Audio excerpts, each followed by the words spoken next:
It's time for your Week 4 edition of the BCGA recap, and here are the week's headlines. First up, the NC Steelers are the final team to drop from the ranks of the unbeaten, as they get trounced by the Med Radicals 251 to 138.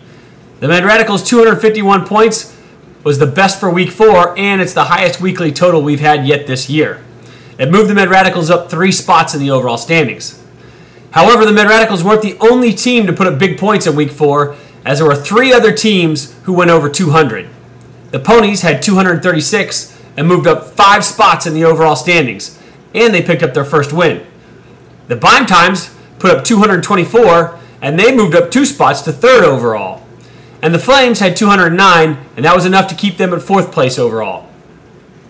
On the opposite side of the spectrum, with their weak showing in Week 4, the NC Steelers fell 5 places in the overall standings. The Gurus and the Destroyers retained their top spots in the standings at number 1 and number 2 respectively, but the fight for second place is very tight, with 3 teams separated only by 4 points. And an interesting note for the week. Right now there are 4 3-1 teams in the league, but they are 5th, 7th, 8th, and 9th in the overall standings. So the win-loss record so far this year is not making much of a difference. And our last headline for the week is Christopher finally has a name. Yes, his squad will now be known as 3rd and Long. And yes, that was his choice, not mine. So let's move on to each of the Week 4 games. First off, the Med Radicals versus the NC Steelers. As we mentioned, the Med Radicals pummeled the NC Steelers 251 to 138. The Med Radicals had 4 players over 30 points. Drew Brees had 33, Darrelle Revis had 31, Larry Johnson, who finally had a big breakout game, had 37, and Lavernius Coles had 39 points. Coles ended up being on the receiving end of 3 of those 6 Brett Favre touchdown passes, and because the Ponies had Favre and his 45 points on the bench, Coles ended up being the leading individual scorer for the week.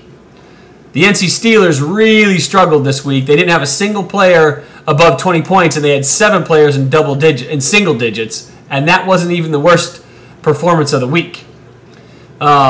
With the win, the Med Radicals moved to 3-1, and they moved up 3 spots in the overall standings to 5th overall, 732 points. On the other hand, the NC Steelers lost their first game. They fell to 3-1, fell 5 spots in the overall standings. Ouch! They are now in 8th place overall with 695 points. The next game was our closest game of the week, as the Footballers edged out the current champs, the Gurus, 183 to 179. The Footballers had 35 points from Michael Lewis and got over 20 points from 3 other players. They also had 35 points from Matt Schaub, but unfortunately, Matt happened to be on the bench. The bright side is that Jason Campbell did do a pretty good job as their starting quarterback, bringing in 21 points. And although the Gurus had 27 points from Patrick Willis, they didn't have anything from Jeremy Stevens, and they left 25 points from Gabriel Wilson on the bench. This win is the 3rd win in a row for the Footballers. They're now 7th overall with 706 points. And as we mentioned, the Gurus are now 2-2 overall, and they stay in 1st place with 817 points. Next up, the Flames beat the Destroyers 209 to 177. Anquan Baldwin was their leading scorer with 32 points for the Flames before he took that nasty hit.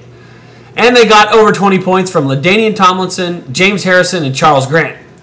This helped offset the 0 points they picked up from their tight end, Todd Heap.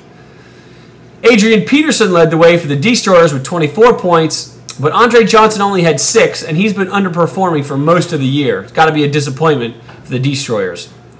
This was a game of lousy quarterbacks. The Destroyers had Gus Frerotte with 6 points, and the Flames had Trent Green with 4 points. Wow, those are your starting quarterbacks.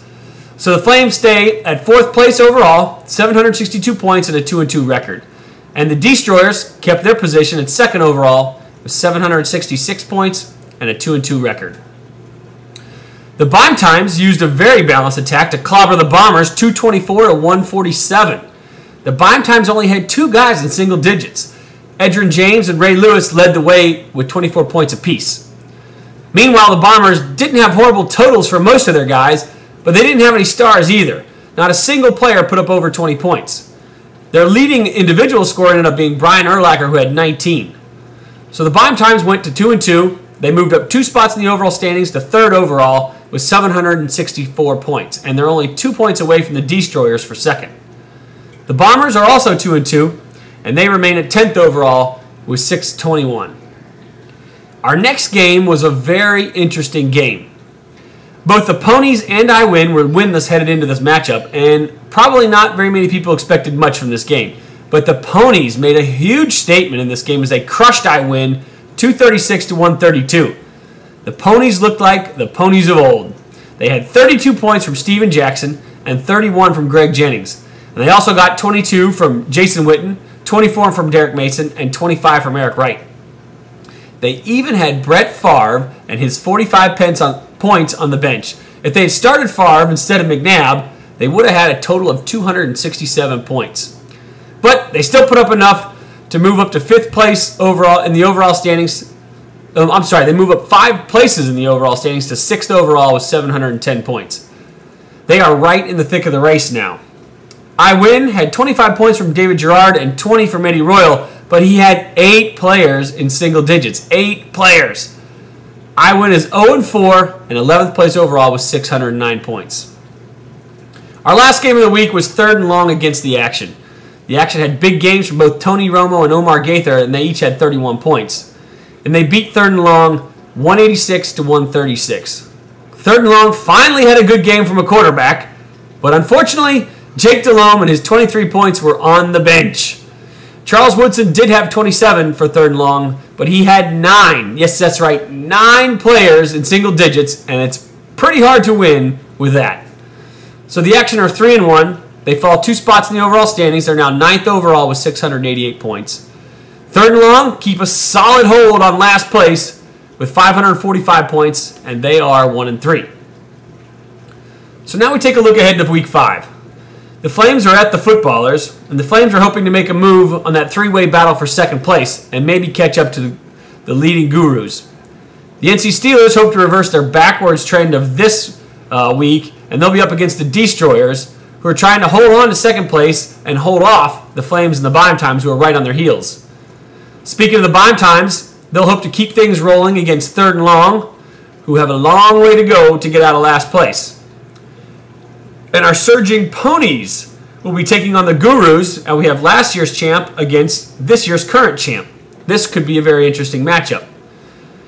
And in our other games, we've got the Med Radicals against the Bombers and I Win against the Action. I Win is still looking for that first win. And that's it. But before we go, we want to pass along our congratulations to the Destroyers, who welcomed a new player to their roster as Isaac James was born this week. And good luck to everybody in Week 5.